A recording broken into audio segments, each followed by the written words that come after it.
Okay, so today we are going to start with our next chapter. Okay, last chapter में किसको कोई doubt है? Last chapter was very easy, binary numbers.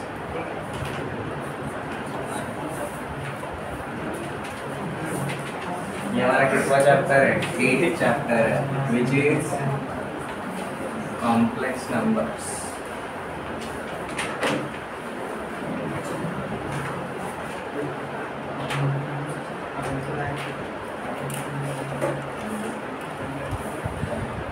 तो इस सबसे पहले इसके ऊपर ध्यान दो, इंट्रोडक्शन बहुत इंपॉर्टेंट रहता है। इंट्रोडक्शन बेसिकली क्या बताएगा आपको? Background behind this concept. अगर आपको किसी भी कंसेप्ट का अगर ओरिजिन ही अगर नहीं पता होगा, you will never understand how to use that concept. ठीक है, so this is like a story. आपको एक मैथमेटिशियन का नाम मैंने पहले भी मेंशन किया था, यूलर, और इसका नाम कब मेंशन किया पता है? कौन से वाले चैप्टर में? सेट वाले चैप्टर में। Specially for which part? Venn diagram के। वेन डायग्राम तो वेन ने बनाया, बट उसके लिए जो थियोरेटिकल एक बैकग्राउंड था वो किसने सेट किया था? यूलर ने किया था। Euler was who? He was a theoretical mathematician. ये लिखने की जरूरत नहीं, अभी बस ध्यान। यूलर एक थियोरेटिकल मैथमेटिशियन था जिसने सेट से रिलेटेड एक कंसेप्ट, एक थ्योरी डाला था, जिसके ऊपर काम किसने किया? एक्चुअली वेन ने किया। तो वो इनिशियली यूलर वेन डायग्राम इस तरीके से बुलाया जाता था, बट एप्लीकेशन पूरा का पूरा वेन का था, भले इसका थ्योरी वाला पार्ट यूज किया। दैट्स व्हाई एंड में उसको सिर्फ वेन डायग्राम बुलाने लगे। यूलर थियोरेटिकल मैथमेटिशियन था, तो इसने एक ऑब्जर्व क्या किया, जब भी हम कैलकुलेशंस करते हैं हम square root of any positive real number तो ले सकते हैं, बट व्हाट इफ कैलकुलेशन के अंदर, थियोरेटिकल कैलकुलेशन के अंदर हमें रूट के अंदर कौन से टर्म्स मिलेंगे? Negative numbers. रूट के अंदर अगर हमें निगेटिव नंबर्स मिलने लगे तो फिर क्या होगा? हम तो जानते हैं निगेटिव नंबर का स्क्वायर रूट कभी भी रियल नंबर पॉसिबल है क्या? कभी भी। ठीक है, बट थियरी में कैलकुलेशन करते टाइम तो ये आ रहा है, भले ये रियलिटी में एग्जिस्ट नहीं करेगा, but what about the calculations. ठीक है, तो उसके लिए यूलर ने एक थियरी प्रपोज किया, विच इज व्हाट? भाई जो भी हमारा रूट ऑफ नेगेटिव नंबर, अब स्मॉलेस्ट नेगेटिव नंबर क्या रहेगा? -1। मतलब अगर मेरा -4 भी अगर रहेगा तो मैं इसको -1 टाइम्स ऑफ 4 लिख सकता हूँ। हम माइनस साइन को आइसोलेट कर सकते, तो भाई मतलब अगर इसका रूट रहेगा मतलब इसका रूट रहेगा, so it will become root of -1 into root of 4। इसकी तरीके से हम उसको आइसोलेट कर सकते हैं। तो व्हाट इफ अगर थ्योरी कैलकुलेशन के टाइम पे मुझे स्क्वायर रूट के अंदर अगर एक नेगेटिव टर्म अगर आने लगा तो यूलर ने उसको सिर्फ एक क्वांटिटी इंटरप्रेट करने के लिए सोचा। लेट जैसे हम उसको क्या बुलाते हैं? आयोटा। ये क्या रहता है उसका इंट्रोडक्शन पूरा का पूरा देखेंगे। तो अब ये डालने की वजह से जो थियोरेटिकल कैलकुलेशंस अटके पड़े थे वो अब स्विफ्टली काम कर सकते हैं। ठीक है, बट ये थ्योरी का जो सिर्फ एक प्रपोजल था हम वहीं पर अटक सकते हैं क्या? नहीं, इसको एक प्रॉपर एक शेप देना पड़ेगा। इसको हम किसके साथ कंपेयर करेंगे? जो हम ऑलरेडी कार्टेशियन प्लेन जानते हैं, रियल नंबर सिस्टम जानते हैं, उसी के साथ कंपेयर करके हम क्या अंडरस्टैंड करने वाले हैं? Complex number. ये क्लियर है? तो हेडिंग में जो डाला रहेगा, सबसे पहले लिखो जी इंट्रोडक्शन।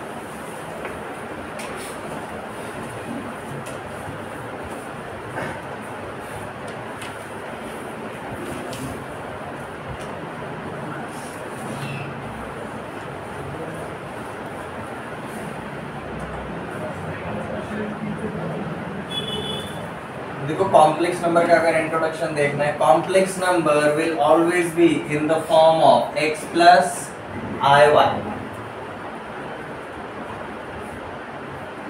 कॉम्प्लेक्स नंबर का फॉर्म हमेशा कैसा रहता है जी? x plus i y. इस तरीके से लिखेंगे।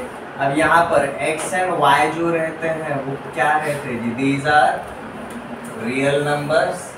x and y are real numbers, whereas ये I क्या रहेगा जी? I will be our imaginary quantity. It is a imaginary unit.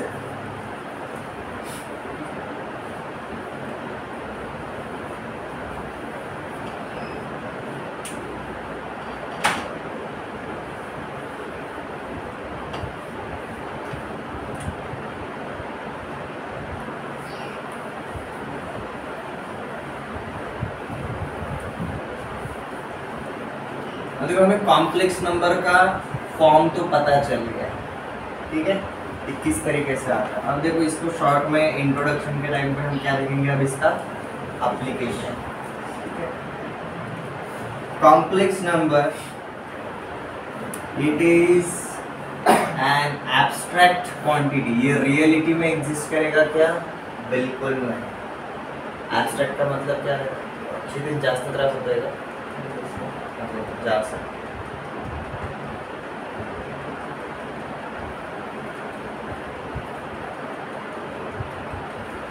Complex number ये क्या रहेगा जी? It is a kind of an abstract quantity. इसको हम रियलिटी में दिखा सकते हैं क्या? नहीं दिखा सकते, बट ये थियोरेटिकल कैलकुलेशंस में तो फॉर श्योर आएगा ही आएगा, ठीक है। सो इसके बारे में हम नेक्स्ट पार्ट बोलेंगे। कॉम्प्लेक्स नंबर का application used in theoretical calculations.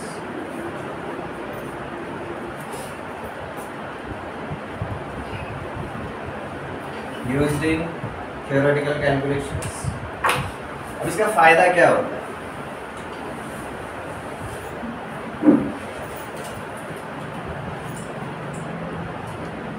Physically meaningful solutions निकल सकते हैं इससे।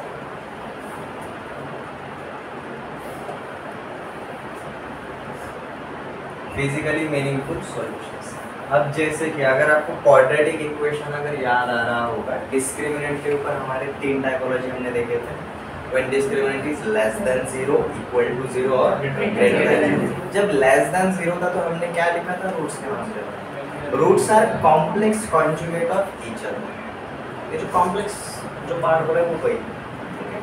अब जो हमारा क्वाड्रेटिक के अंदर d greater than d less than 0 जब था, तो हमारा ये जो क्वाड्रेटिक वाला ग्राफ था वो एक्स एक्सिस को रियल एक्सिस को रियल में कभी कहीं पर टच करता था क्या? नहीं करता था। मतलब इसके रूट्स रियलिटी में एग्जिस्ट करते हैं क्या? नहीं, बट थियोरेटिकली तो हम निकाल सकते हैं। सो मतलब ये थियोरेटिकल कैलकुलेशंस में ही रहेगा, एंड स्पेशली इसका जो फिजिकली मीनिंगफुल सॉल्यूशन नहीं निकलता है। हम कैलकुलेट तो कर सकते हैं, हम सिर्फ इसको क्या नहीं कर सकते? दिखा नहीं सकते। हम ऐसा बोल नहीं सकते भाई this is a complex number, हम रियलिटी में इसको दिखा नहीं सकते, बट ये थियोरेटिकली एग्जिस्ट करता है। यहाँ तक समझ में आ गया? सो इंट्रोडक्शन में सिर्फ आपको इतना भी पता रहा तो भी इनफ। हमारा कॉम्प्लेक्स नंबर का फॉर्म कैसा रहेगा, ये कौन से हिसाब से मिलता है और उसका एप्लीकेशन कैसा रहेगा। You will find out in application ये रियलिटी में एग्जिस्ट नहीं करता, ये सिर्फ थियोरेटिकली ही एग्जिस्ट करेगा। तो कॉम्प्लेक्स नंबर के अंदर हमारा सबसे पहला कंसेप्ट जो होता है, हम किसको देखेंगे? आई को, ठीक है। So our first concept is going to be imaginary quantity. Introduction के बाद this is our first concept.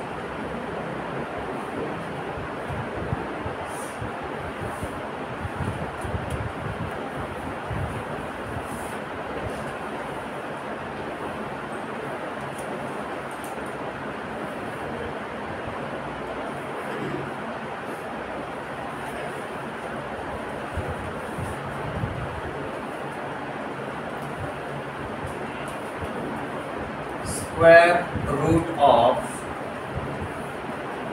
-1 is called as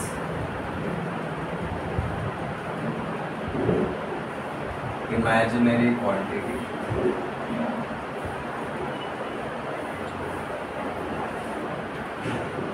Denoted as root of -1 is equal to iota. ये ग्रीक अल्फाबेट है, किसी को हम क्या बता सकते हैं? ये ऐसा है आई।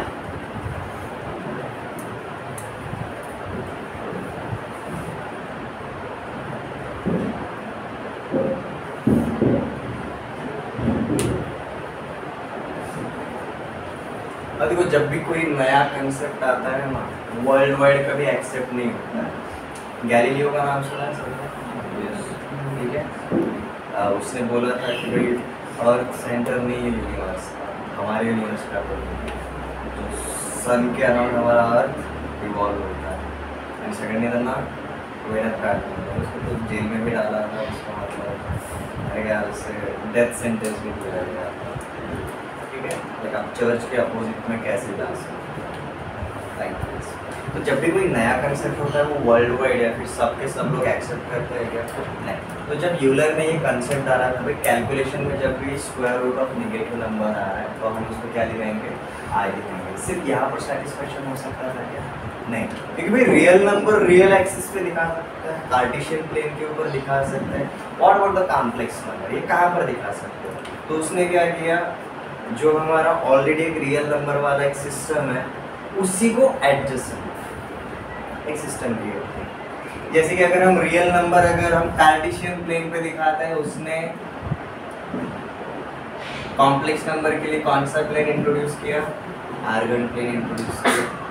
जैसे रियल नंबर में हम एडिशन सब्ट्रैक्शन कर सकते हैं, सिमिलरली यहाँ पर भी एडिशन सब्ट्रैक्शन कर सकते हैं। Are you getting my point? तो वैसा एक टोटल एक सिस्टम क्रिएट किया and after creating that system his ideas were accepted global. उसके पहले शुरुआत में कोई भी इसको एक्सेप्ट करने के लिए रेडी नहीं था। ठीक है, अब आपको समझ में आ गया होगा कि ये 10th के पहले कॉम्प्लेक्स नंबर में क्यों नहीं रहता, ये सिर्फ एडवांस मैथ में ही क्यों आता है। कि एडवांस मैथमेटिक्स में हमारे जो थियोरेटिकल कैलकुलेशंस रहते हैं सो मेनी टाइम्स हमें रूट के अंदर नेगेटिव पार्ट है, तो हम उसको किस में कन्वर्ट कर सकते हैं? As a complex number. हम उसको एक्चुअली कैलकुलेट तो कर सकते हैं। ये क्लियर है? इमेजिनरी क्वांटिटी समझ में आ गया। अब देखो इसी को आगे देखते हैं। अगर square root of -1 is equal to i, और अगर मैं इसको स्क्वायर कर दूंगा दोनों साइड पे, स्क्वायरिंग ऑन बोथ साइड्स, क्या होगा? -1 is equal to i square. तो मतलब देखो हमें दो चीजें मिल गई, i का वैल्यू मिल गया और हमें i स्क्वायर का वैल्यू भी मिल गया। अब हम क्या करते हैं ना, i के हायर पावर देखते हैं। तो भाई इमेजिनरी क्वांटिटी के बाद हमारा नेक्स्ट कंसेप्ट रहेगा जी पावर्स ऑफ आयोटा, या फिर हम क्या बोलेंगे? Powers of I. Powers of ये किस तरीके से जाता है? जैसे कि हमने सबसे पहले क्या देखा, i is nothing but root of -1। जब हमने स्क्वायर किया तो भाई हमें i स्क्वायर क्या मिला? -1। मैं i क्यूब क्या लिख सकता हूँ? i cube is nothing but i into I square. i का वैल्यू क्या मिला? i इज i स्क्वायर क्या है? -1। तो देखो ये क्या होगा? i इंटू -1, तो ये क्या हो गया? माइनस है। ठीक है, i⁴ क्या होगा? i स्क्वायर का स्क्वायर, बट i स्क्वायर क्या है? -1। तो -1 का स्क्वायर क्या होगा? +1। तो देखो ये क्या हो जाएगा? -1 का square which is nothing but +1। So you will find out, अगर मेरा i को अगर मैं i बोलता हूँ, मेरा i स्क्वायर क्या मिला? -1। मेरा i क्यूब क्या मिला? माइनस है। i⁴ क्या मिला? +1। i⁵ क्या हो जाएगा? i⁴ into i, but i⁴ क्या है आपका? +1 है। मतलब देखो आपको i⁵ वापस से क्या मिला? i मिला, which is also equal to i का power 1। So you will find out after every 4th power हमारे पावर्स ऑफ आयोटा क्या होता है? रिपीट होता है। ये क्लियर है? ये समझ में आ गया? इसको हम एक प्रॉपर फॉर्मेट में भी लिखेंगे।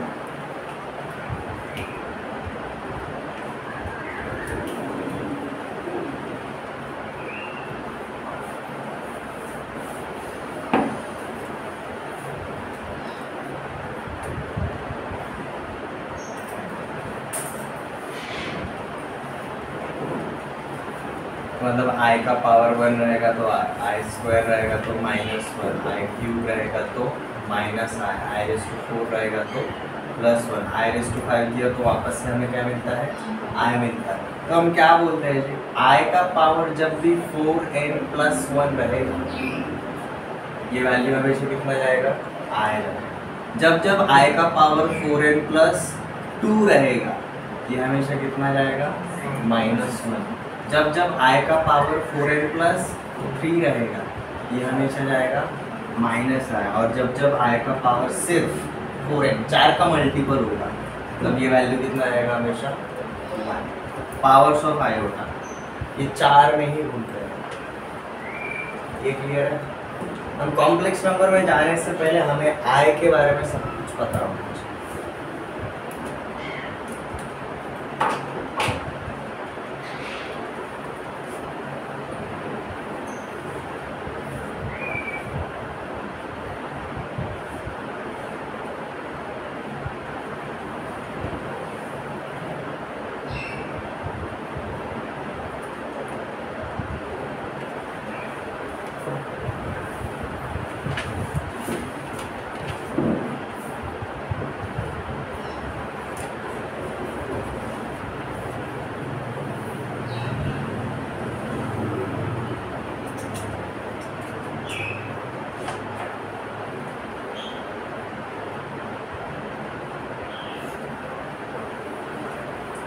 देखो हमें ये क्वांटिटीज का वैल्यू निकालना है। हम सिर्फ क्या देखेंगे, ये कौन से वाले पार्ट को मैच करता है। अब जैसे कि i का पावर 999, तो इसको मैं ऐसा लिख सकता हूँ, this is nothing but i का पावर 996 प्लस 3। हमारे जो पावर है ना उसके पहले वाला हमें कौन सा वाला मल्टीपल ढूंढना है, 4 का मल्टीपल। ठीक है, this is nothing but 4n plus 3, और जब भी 4n प्लस 3 आता है हमारा वैल्यू क्या बनता है, माइनस है। तो हम सीधा क्या बोल सकते हैं, i का power 999 is nothing but minus single quantity में, सिंप्लीफाइड फॉर्मेट में हम कन्वर्ट करते हैं। क्लियर? यहाँ पर देखो ये डिनोमिनेटर में पार्ट है 1/95, this is nothing but i का पावर 92 प्लस 3, इस तरीके से होगा। तो मतलब मैं i का पावर 1/i का पावर 95 को सीधा ऐसा लिख सकता हूँ 1/i का क्यूब। ये क्लियर है? बट जैसे हम जानते हैं रियल नंबर्स में हम कभी भी डिनोमिनेटर में इरेशनल नंबर रखते हैं क्या? नेगेटिव साइन कभी डिनोमिनेटर में रखते हैं क्या? नहीं। सिमिलरली हम इमेजिनरी क्वांटिटी कभी भी डिनोमिनेटर में नहीं रखेंगे। तो हम ट्राई क्या करेंगे, भाई ये क्वांटिटी में से कौन सा वाला रियल नंबर लगता है जो हम डिनोमिनेटर में रखना पसंद करेंगे। ये तो नहीं है, ये तो नहीं है, एक बार ये और ये तो चल जाएगा, बट -1 और 1 में से हम कौन सा वाला चूज करेंगे, राइट, +1। तो हम क्या करेंगे, मैंने अब यहाँ पर ऊपर और नीचे दोनों साइड पे i से मल्टीप्लाई कर दिया, चलेगा। अब नीचे क्या हो जाएगा, i³ into i⁴ is nothing but 1, नीचे 1 आ गया और ऊपर क्या बचेगा, सिर्फ i। तो देखो हमें 1/i का पावर 95 का सिंप्लीफाइड वर्जन क्या मिला, सिर्फ i। समझ में आ रहा है विवेक? और यहाँ पर देखो आपको 2 i मिले हैं, इनको सबसे पहले हायर पावर से लोअर पावर पर लेकर आओ। i का power 19, it is nothing but 16 plus 3, तो मैं इसको सीधा i³ लिख सकता हूँ, प्लस दिस इज 1/i का पावर 24 प्लस 1, राइट।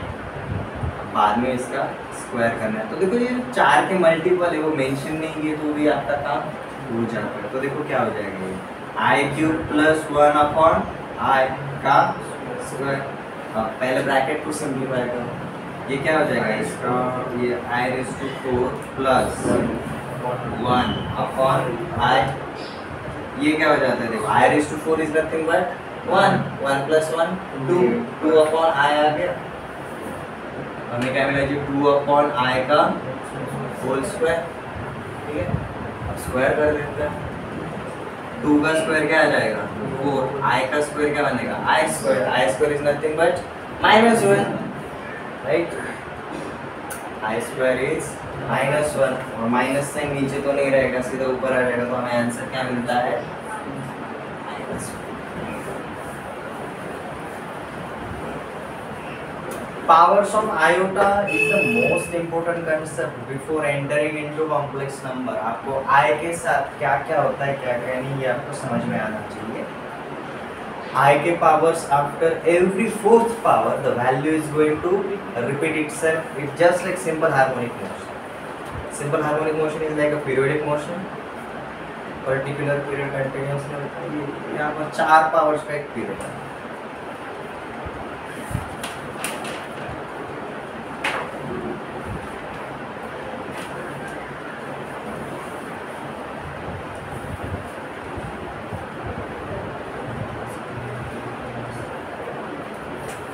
आपको एक और सिंपल क्वेश्चन देता हूँ, वो ट्राई करके बताओ. I का पावर 25 प्लस I का पावर 26 प्लस I का पावर 27 प्लस I का पावर 20, ये कितना आएगा? कैलकुलेट करना है आपको. डिस्कस नहीं करना है, हर्ष कैलकुलेट करना है.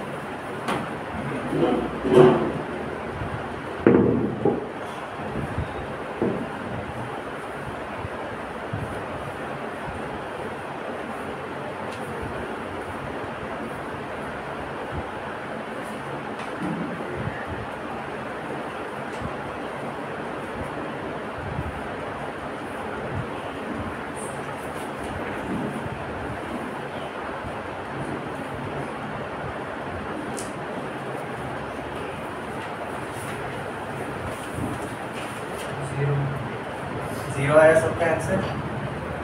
क्योंकि देखो ना I का पावर 25, इसको मैंने क्या लिखा? I का power 24 plus 1, this is I का power 24 plus 2, this is I का power 24 plus 3 and this is I का पावर लाइक 24 प्लस 4. ठीक है. हम जानते हैं भाई अगर 4 का मल्टीपल रहेगा तो भाई रहे ना रहे फर्क नहीं पड़ता. ये लिटरली क्या हो जाता है? I का power 1 plus I square plus I cube plus I raise to 4, right? I square is minus 1, I cube is minus I raised to 4 is plus 1 minus 1 cancel, plus I minus I cancel. आपका इसका answer क्या आना चाहिए? 0. सो यहाँ पर देखो हमारे एक ऑब्जर्वेशन बनता है, जब I के कॉन्जिक्यूटिव 4 पावर्स रहेंगे उनका सम हमेशा कितना आएगा? 0. Sum of 4 consecutive powers of iota is always equals to 0.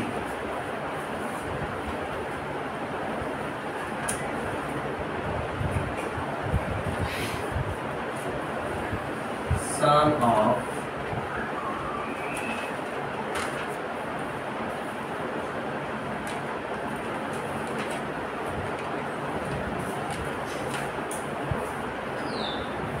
four consecutive powers of iota is always 0.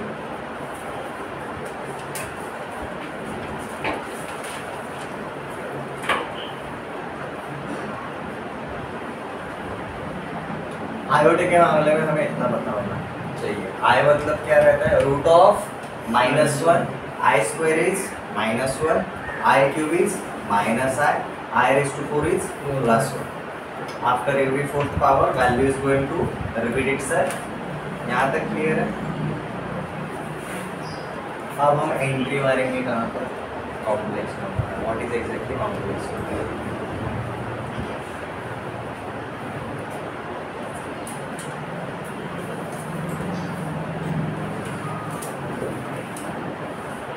तो देखो कॉम्प्लेक्स नंबर का फॉर्म हमने क्या बोला था? x plus i Y. ठीक है. जहाँ पर x एंड y क्या बोला था? दीज आर रियल नंबर्स या फिर रियल क्वांटिटीज, और i हमारा क्या रहेगा? Imaginary quantity. और उसके बाद हमने सीधा i के ऊपर काम करना शुरू किया. So let's start with now our main concept that is complex number.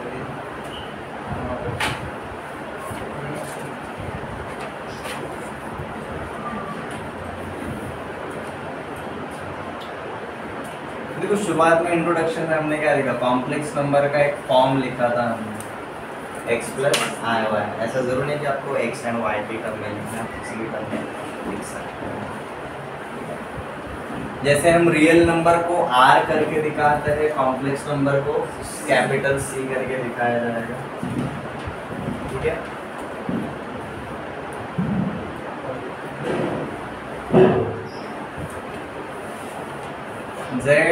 equal to a plus ib represents a complex number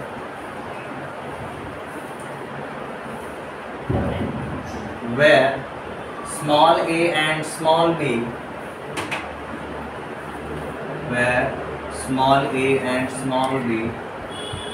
are real numbers, whereas I is imaginary quantity.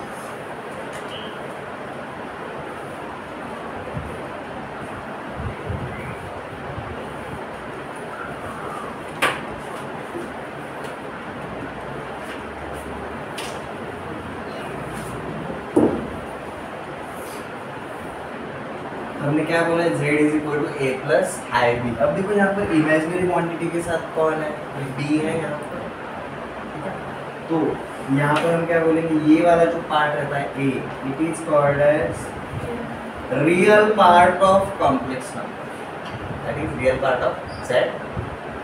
और ये जो आई बी रहेगा, it is called as imaginary part of z।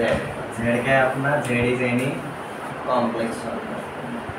अगर z मेरा एक complex number है, written as a plus i b, then a is called as real part of z and b is called as imaginary part of z। आए तो भाई imaginary part है, imaginary part को जो साथ ही रहता है, it is called as imaginary part.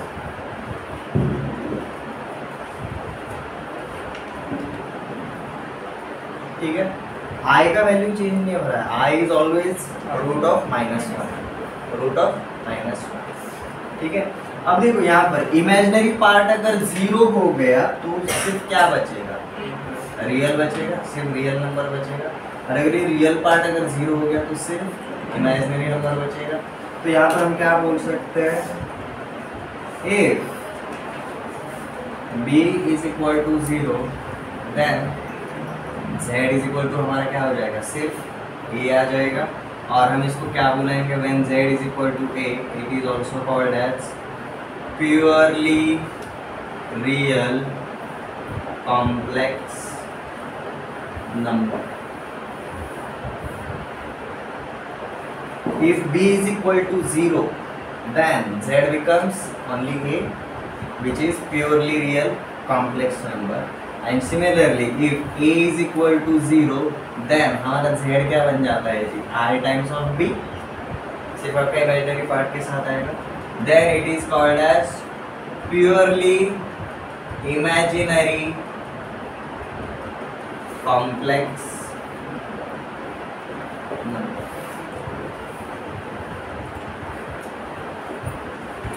हमारे रियल नंबर में क्या होता था भाई, रियल नंबर में सिर्फ एक ही नंबर होता है, बट कॉम्प्लेक्स नंबर में एक नंबर है क्या, नहीं, आपके दो पार्ट्स आ रहे हैं, एक रियल पार्ट आ रहा है और एक इमेजिनरी पार्ट आ रहा है।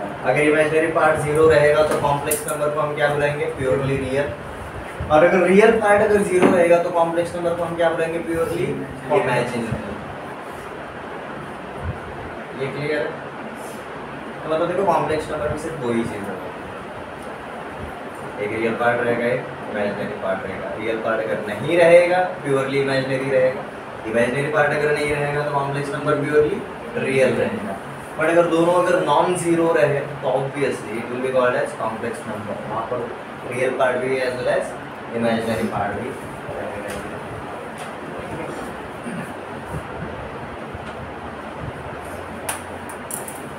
Equality of complex numbers।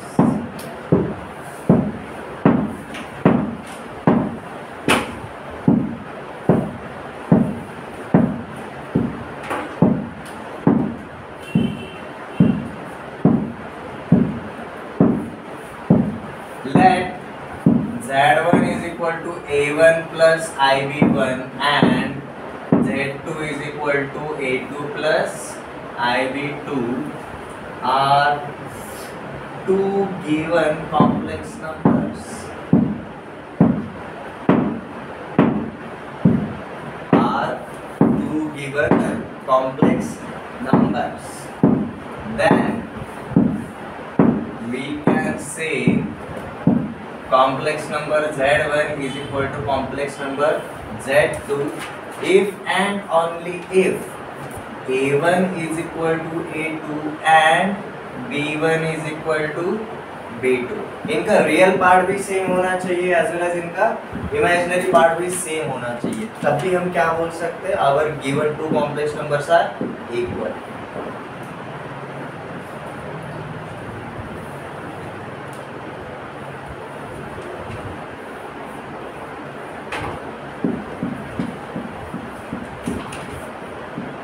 That is real part of Z1 is equal to real part of Z2 and imaginary part of Z1 is equal to imaginary part of Z2. क्योंकि हमने क्या देखा, complex number के अंदर यही तो दो part है, एक रियल पार्ट है और एक इमेजिनरी पार्ट है. और अगर दो कॉम्प्लेक्स नंबर्स को अगर इक्वल होना रहेगा तो उनका real part as well as imaginary part दोनों के दोनों सेम होने चाहिए. You will find out ये सेम इक्वालिटी हमने फंक्शन के अंदर भी देखा था. फंक्शन के अंदर क्या रहता है, डोमेन रहता है, कोडोमेन रहता है एंड रेंज रहता है. कोई भी दो फंक्शंस इक्वल कब होता है, जब उनका डोमेन भी सेम है, कोडोमेन भी सेम है एज वेल एज रेंज भी सेम है. वहाँ पर तीन पार्ट थे, तीनों इक्वल थे, इसलिए तीन फंक्शंस भी इक्वल थे. यहाँ पर दो ही पार्ट है किसी भी कॉम्प्लेक्स नंबर के अंदर. तो कोई भी दो कॉम्प्लेक्स नंबर इक्वल कब होंगे, जब उनके अंदर का real part as well as imaginary part दोनों के दोनों इक्वल रहेंगे, तब भी ये पॉसिबल. यहाँ तक किसी को कोई डाउट? ठीक है. आज हमारा कॉम्प्लेक्स नंबर का शुरुआती का लेक्चर है, तो आज हम क्या करेंगे, इसके वो वाले पार्ट देखेंगे जो हमारे रियल नंबर से मैच करते हैं.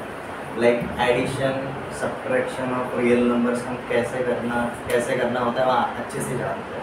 तो हम बेसिकली वही वाले कर सकते हैं. यहाँ तक किसी को कोई डाउट? ये मत बोलो complex number consist of two parts, real part and imaginary part. Equality में वही दोनों मैच करने जरूरी है.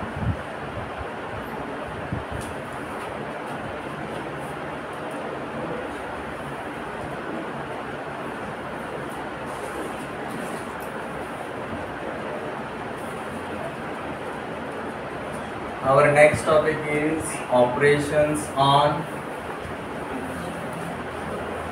complex numbers.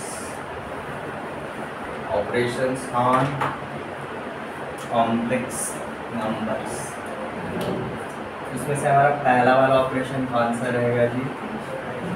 Addition. And as usual add करने के लिए हमें कम से कम कितने नंबर्स की ज़रूरत होती है? दो नंबर्स की ज़रूरत रहेगी. इसी तरीके से हम अप्रोच करके चलेंगे. तो late Z1 is equal to A1 plus IB1 and Z2 is equal to A2 plus IB2 are two given complex numbers. Then Z1 plus Z2 is given as A1 plus A2 plus I times of B1 plus B2.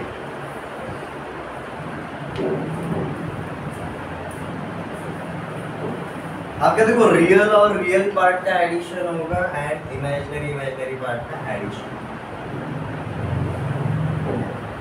Real और imaginary का addition नहीं होगा.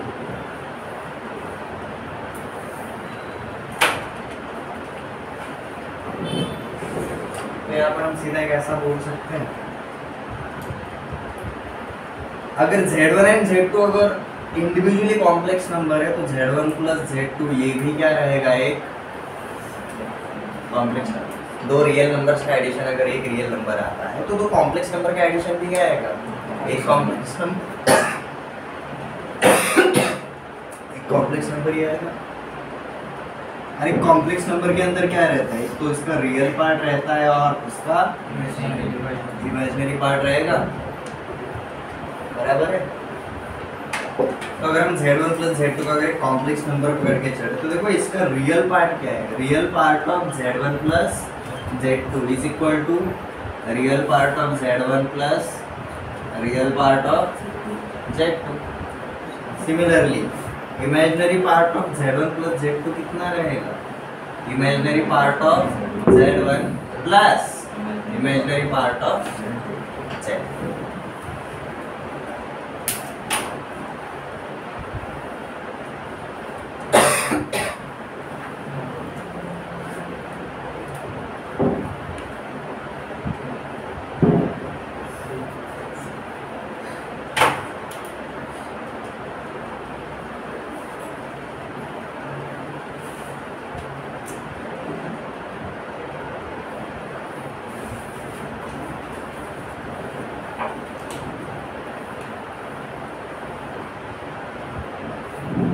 Addition के बाद हम देखेंगे subtraction, या फिर हम उसको डिफरेंस भी बुलाते हैं। Let Z1 is equal to A1 plus IB1 and Z2 is equal to A2 plus IB2 are 2 given complex numbers. Then Z1 minus Z2 is given as A1 minus A2 plus I times of B1 minus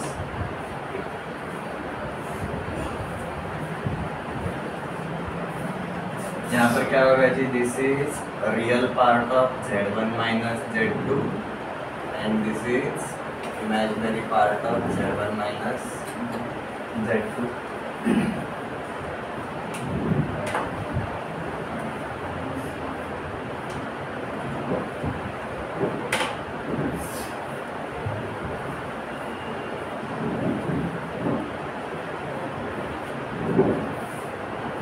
अब देखो बहुत easy, ये Z1 minus Z2 को मैं ऐसा लिख सकता हूँ Z1 plus minus of Z2। तो इसके यहाँ पर मेरा जो A2 एंड B2 पहले पॉजिटिव साइन के साथ था, अब यहाँ पर कैसे साइन के साथ आएगा? नेगेटिव साइन के साथ आएगा। सो यू विल फाइंड आउट मेरा Z1 माइनस Z2 ये भी क्या रहेगा? एक टाइप का कॉम्प्लेक्स नंबर ही रहेगा। इसका जो real part of Z1 minus Z2 क्या रहेगा? Real part of Z1 minus real part of Z2। And similarly imaginary part of Z1 minus Z2 कितना रहेगा? Imaginary part of Z1 minus imaginary part of Z2।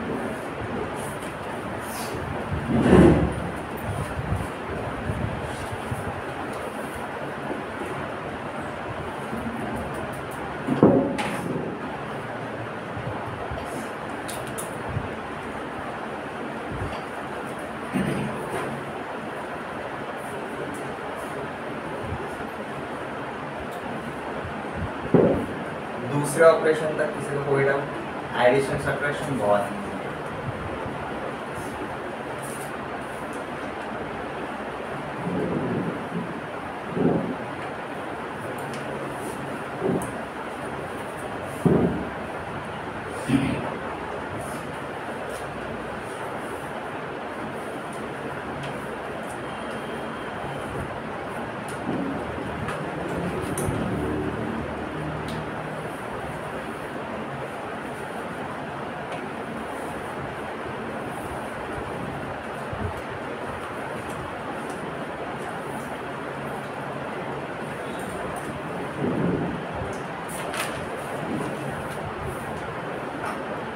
अब देखो हमारा तीसरा operation that is multiplication या फिर product of two complex numbers.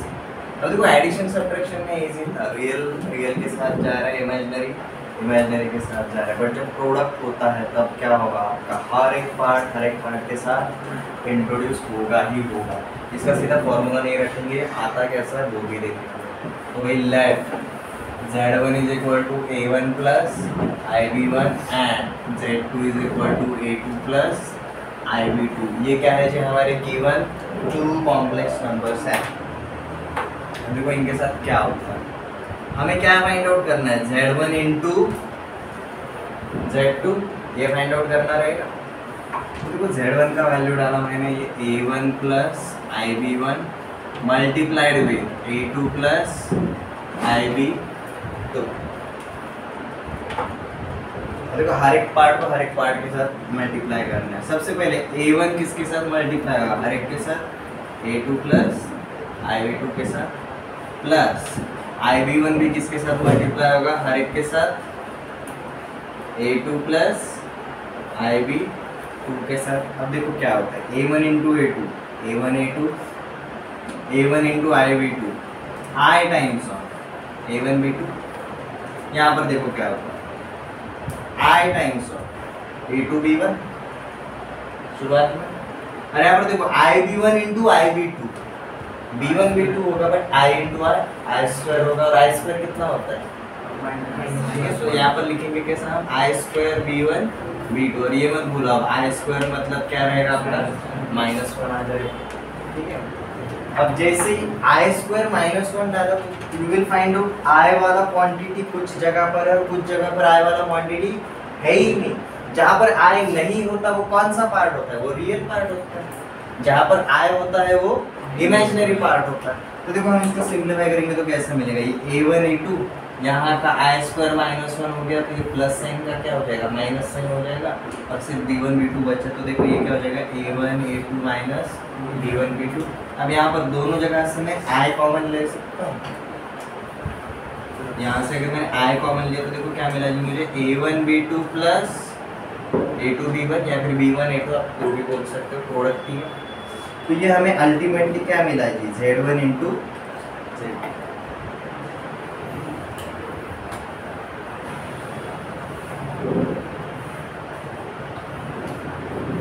If Z1 and Z2 are two complex numbers, then Z1 into Z2 is given as A1 A2 minus B1 B2। ये क्या बन जाएगा आपका, real part of Z1 into Z2, and A1 B2 plus B1 A2 ये क्या बन जाएगा आपका, imaginary part of Z1 into Z2।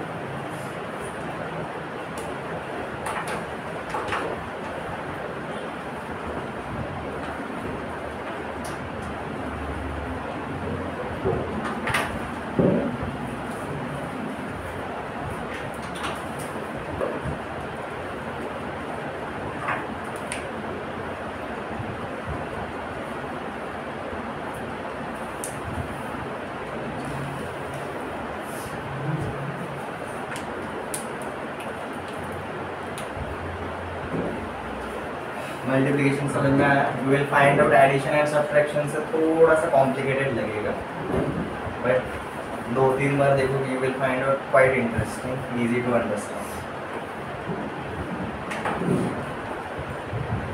याद कैसे रखोगे, रियल पार्ट दोनों का minus product of imaginary part.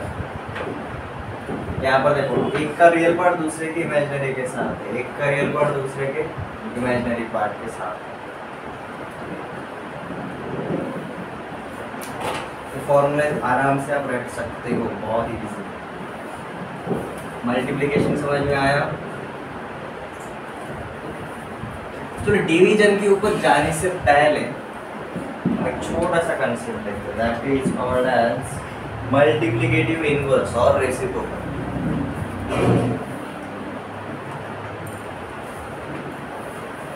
Multiplicative inverse of complex number.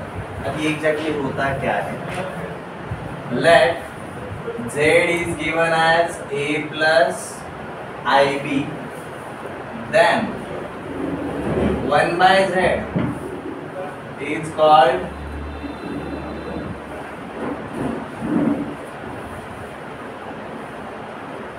Multiplicative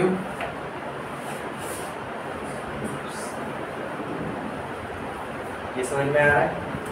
z से डिवाइड करना मतलब ही 1 by z से मल्टीप्लाई करना होगा। तो हम डिवीजन तो करने वाले हैं, बट हम वहाँ पर कौन सा वाला फॉर्मूला यूज करेंगे, सीधा मल्टीप्लिकेशन वाला। बट कब, सबसे पहले हम z का क्या फाइंड आउट करना सीखेंगे, रेसिप्रोकल या फिर मल्टीप्लिकेटिव इनवर्स। ये उसका टेक्निकल नाम है, कागजों पर भी जैसा हिंदी नाम है, जैसे घर का नाम है रेसिप्रोकल। एस्पेक्ट में। ये समझ में आ रहा है? याद रखने के लिए आप सीधा ऐसा भी बोल सकते हैं, multiplicative inverse is nothing but, ठीक है। अब देखो हमें फाइंड आउट क्या करना है बेसिकली, अगर हमें z is equal to a plus i b अगर दिया रहेगा, हमें क्या फाइंड आउट करना है जी, 1/z। 1/z क्या हो जाएगा, 1/a प्लस आई बी हो जाएगा। बट हम डिनोमिनेटर में कभी भी इमेजिनरी क्वांटिटीज नहीं रखेंगे, इक्वल्स टू 0 क्वांटिटीज नहीं रखेंगे, नेगेटिव क्वांटिटीज नहीं रखते हैं, इर्रेशनल क्वांटिटीज नहीं रखते हैं। सेम रूल यहाँ पर भी अप्लाई है। यहाँ तक क्लियर? अभी को लिख जैसे इसको अगर हम ऐसा इर्रेशनल नंबर के जैसा भी अगर देखेंगे, यहाँ पर मैंने ऊपर और नीचे a माइनस आई बी से ऊपर और नीचे अगर मल्टीप्लाई कर दिया तो कुछ चेंज हुआ क्या इस नंबर में? कुछ चेंज हुआ? सेम है, ठीक है। अब देखो क्या करेंगे, दिस इनटू 1 क्या आएगा, a minus i b upon this into this. हमें प्रोडक्ट तो आता है, प्रोडक्ट तो आता है, क्या रहता है ये रियल पार्ट का प्रोडक्ट होगा a1 into a2 that is a into a square, and real part में और क्या आता है देखो, minus of b1 into b2। अब b1 और b2 तो सेम है तो b स्क्वायर, बट ये दोनों के यहाँ पर सबसे पहले प्लस साइन था, अब यहाँ पर एक जगह पर माइनस साइन है, तो यहाँ पर बीच का साइन क्या हो जाएगा, चेंज हो जाएगा। तो ये क्या बन जाएगा जी आपका a square plus b square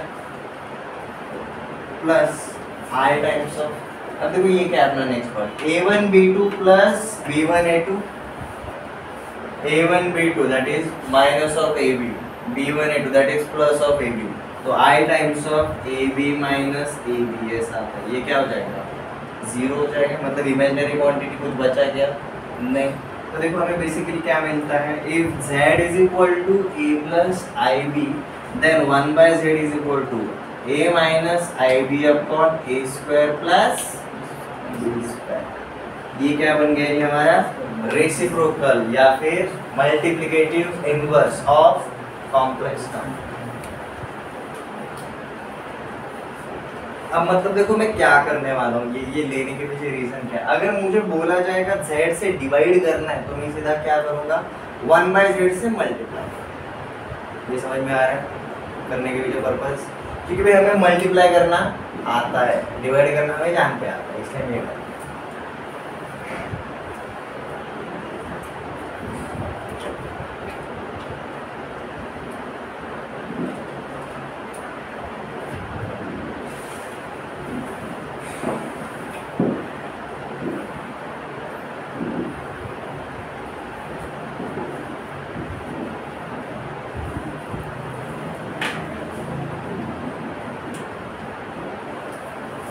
left side हो गया सबका नोट डाउन।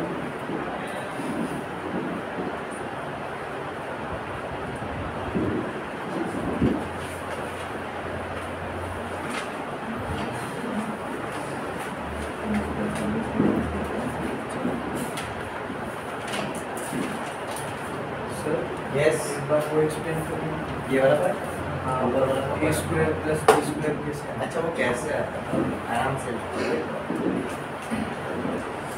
देखो। अब यहाँ पर क्या हुआ, हम इनका प्रोडक्ट कर रहे हैं, सिर्फ डिनोमिनेटर के ऊपर ध्यान दें। ये a1 a2 दोनों a ही है, b1 b2 भी दोनों b ही है, तो हमारा जो प्रीवियस वाला कंसेप्ट था ना मल्टीप्लिकेशन, ठीक है, उसमें हमें क्या दिया था, देख a1 plus ib1 multiplied with a2 plus ib2। अगर ऐसा रहेगा था प्रोडक्ट कितना आता है, a1 a2, ये दोनों प्लस है तो इनके बीच में साइन क्या आएगा, माइनस आएगा, b1 b2। ये अपना प्रोडक्ट में क्या आया था, रियल पार्ट आया था, प्लस इमेजिनरी पार्ट में देख क्या हुआ था, a1 b2 and b1 a2, I times of a1 b2 plus b1 a2। यहाँ पर क्लियर है? अब देखिए यहाँ पर क्या होता है, a प्लस आई बी, मतलब ये वाला पार्ट तो चलो भाई ऐसा का ऐसा ही है, बट ये दूसरा वाले पार्ट में क्या हुआ, ये बीच में माइनस साइन आ गया। अब क्लियर है? अब again this multiplied with this, ये रियल पार्ट आएगा, क्रॉस मल्टीप्लिकेशन आपका इमेजिनरी पार्ट आएगा। ये समझ में आएगा, straight multiplication real part, cross multiplication imaginary part है। अब देख a1 a into a square, I into I square, b into minus b, ये प्लस माइनस साइन बन समझ में आया, ये b into minus b b square, but I square का -1 minus of minus b square क्या होगा प्लस b square, ये अल्टीमेटली क्या बन जाएगा a square plus b square। ये समझ में आया सिर्फ रियल पार्ट को। Next I times a1 b2 a into minus b minus ab a into plus b plus ab minus ab plus ab क्या होगा कैंसिल हो जाएगा, कैंसिल हो जाएगा ये पूरा का पूरा। अब ये 0 मल्टीप्लाइड विद i क्या आएगा 0 आएगा, तो बचा क्या a square plus b square plus b square, इसलिए अपना डिनोमिनेटर में क्या आया सिर्फ a square plus b square. ये क्लियर है। और देखना न्यूमरेटर तो a प्लस i भी मल्टीप्लाइड विद वो वैसा का वैसा ही बेटा है, यहाँ तक कोई डाउट।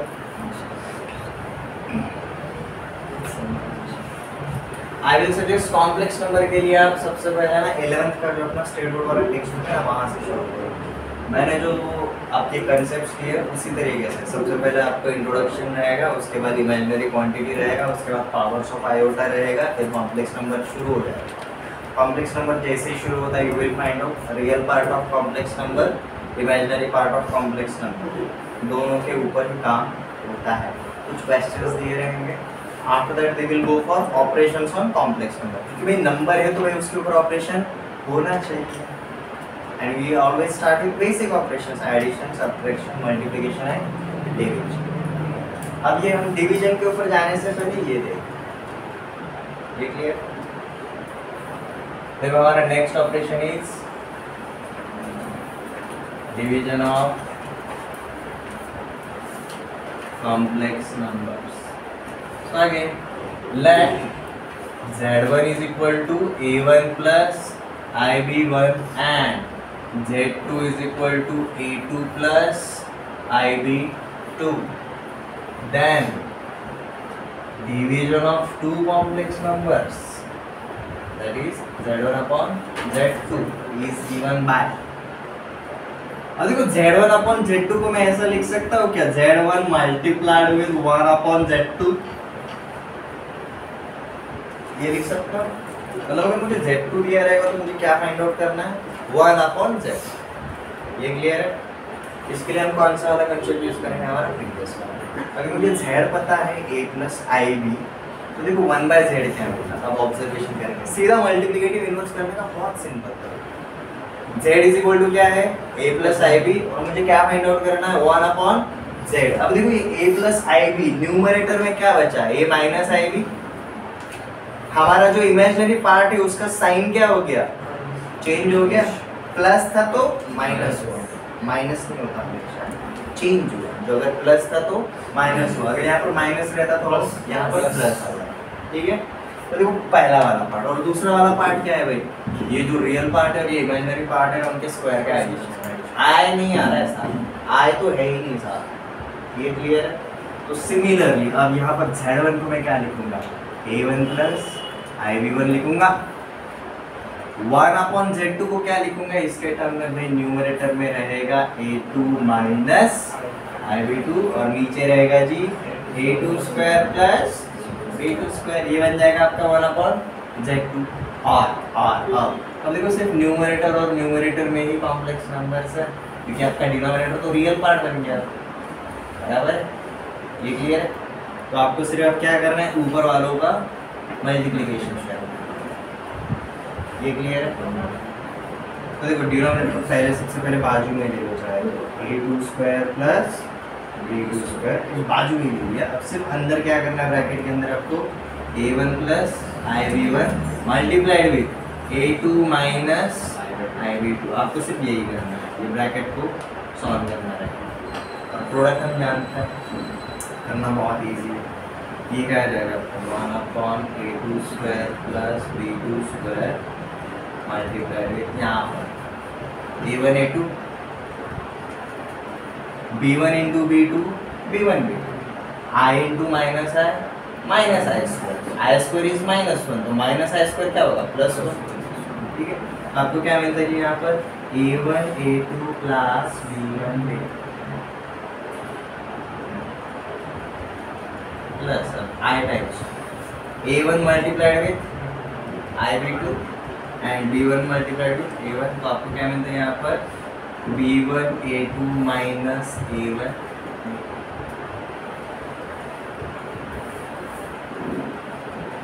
प्लस साइन वाला I multiplied with B1 A2 I B1 B2 और यहाँ पर I B2 माइनस साइन के साथ प्लस A1, तो minus of A1 B2 I outside, ठीक है।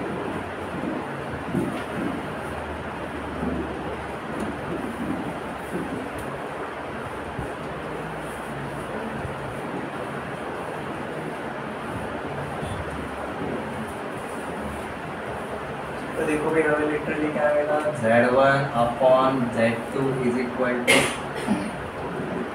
A1 A2 plus B1 B2 in bracket I times of B1 A2 minus A1 B2 upon A2 square plus B2 square. ये क्या बन जाता है जी अपना division of complex numbers. This is our division of complex numbers। कुछ चीज़ें I expect कि भाई आपसे होनी चाहिए, मतलब पावर्स ऑफ आयोटा आपके होनी चाहिए, याद रखना बहुत ईजी है। After every fourth power values repeat itself, ठीक है। और ये एडिशन से लेकर डिवीजन तक के फॉर्मूले आपको होने चाहिए। Z1 को A1 प्लस IB1 पकड़ के चलो, Z2 को A2 प्लस IB2 पकड़ के चलो, यू कैन गो फॉर तो 4 फॉर्मूले आराम से, 4 की जगह में 5 बोल के चलूँगा। मल्टीप्लिकेटिव इनवर्स भी पकड़ने है उसमें। यहाँ तक क्लियर है? यहाँ तक किसी को कोई डाउट? कुछ क्वेश्चंस करें फिर? कंसेप्ट तो सीख लिया, until and unless you try some questions आप उस कंसेप्ट को कॉम्प्लीट नहीं कर सकते।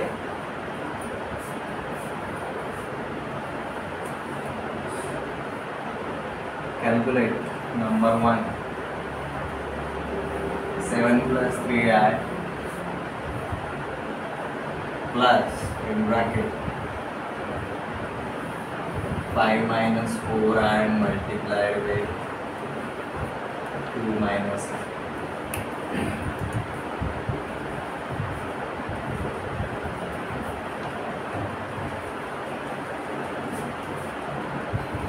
5 plus I upon 3 minus I added with 2 upon 1 minus 3I।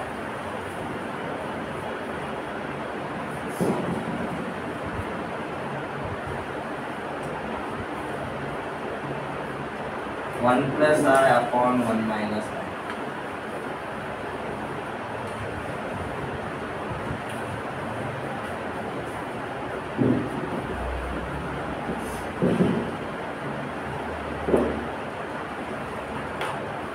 One plus I multiplied with 2 minus 3I upon 3 minus 2I। ये 4 क्वेश्चंस आपको यहाँ के यहाँ सॉल्व करना है। कोई नहीं बोल रहा कि भी मेमोरी के ऊपर जोर डालना है, कोई नहीं बोल रहा। ये कंसेप्ट अभी सीखा है, फॉर्मूले याद भी अगर नहीं रहते सामने रख के ट्राई कर, take your time. First time try करते टाइम समय नाम का कुत्ता पीछे मत आना।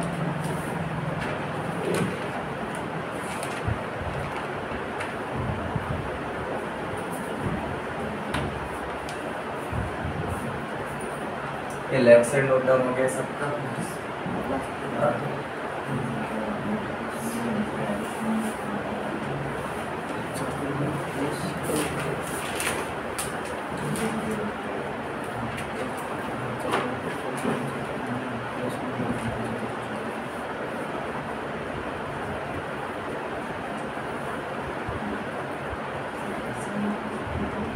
ये लिखा नहीं, ये बस आपको क्वेश्चन को सॉल्व करने के लिए बता रहा हूँ। देखो हमने जो चारों कंसेप्ट देखे उसमें क्या देखा, ऑपरेशन Z1 अगर ये दिया है, Z2 अगर ये दिया है, तो हमने Z1 प्लस Z2 क्या लिखा है जी, A1 plus A2 I times of B1 plus B2, Z1 minus Z2 को क्या लिखा जी हमने A1 minus A2 plus I times of B1 minus A2, Z1 into Z2 को हमने क्या लिखा जी A1 A2 minus B1 B2 plus I times of B1 A2 plus A1 B2,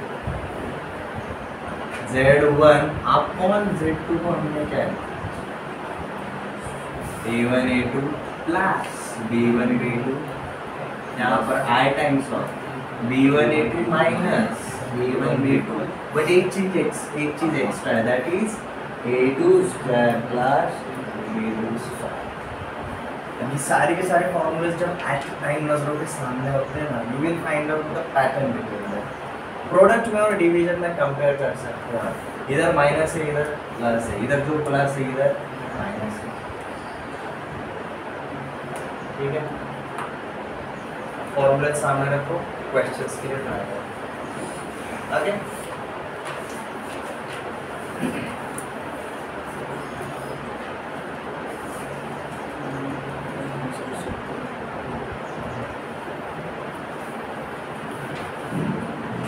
आज हमने कॉम्प्लेक्स नंबर से रिलेटेड इंट्रोडक्शन देखा, quite easy, इसकी ज़रूरत क्यों पड़ी वो भी समझ में आ गया। यूलर नाम का बंदा था जिसने कार्डियक की बॉल उसके टाइम पे, इसलिए हमें ये करना पड़ा, ये क्लियर है। नेक्स्ट हमने कॉम्प्लेक्स नंबर का इंट्रोडक्शन जैसे देखा, we always go for imaginary quantities. Imaginary quantity कितनी है, एक ही है, that is i. Iota is nothing but root of minus, root of minus, ठीक है। हमने पावर्स ऑफ आयोटा देखी, उसमें किसी को कोई doubt? After every fourth power values क्या होंगे, रिपीट। देखिए ये पैटर्न है बहुत ईजी। कॉम्प्लेक्स नंबर में हमेशा कितने पार्ट होते हैं, दो पार्ट होते हैं, एक रियल पार्ट होता है और एक इमेजिनरी पार्ट। अगर रियल पार्ट जीरो रहा तो कॉम्प्लेक्स नंबर को हम क्या बुलाते हैं, प्योरली इमेजिनरी। और अगर इमेजिनरी पार्ट जीरो रहा तो हम कॉम्प्लेक्स नंबर को क्या बोलेंगे, purely real. But most of the time दोनों ही पार्ट जिंदा रहता ही है। उसके बाद हम देख रहे थे कि ऑपरेशंस ऑन कॉम्प्लेक्स नंबर। आज हमने वो ऑपरेशंस देखे जो रियल नंबर में भी होते हैं as well as complex number में भी। नेक्स्ट लेक्चर में हम क्या देखने वाले हैं वो मैं आपको बताऊँ। नेक्स्ट लेक्चर में हम देखेंगे भी complex number, why complex number is so much different than real, ये क्लियर। तो नेक्स्ट लेक्चर में आज हमने सिमिलैरिटीज के ऊपर कंपेयर करके ऑब्जर्वेशंस किए, लर्निंग किया। नेक्स्ट लेक्चर में हम क्या करेंगे, उनके डिफरेंसेस के ऊपर काम करेंगे। यहाँ तक क्लियर? ये क्वेश्चंस होने चाहिए।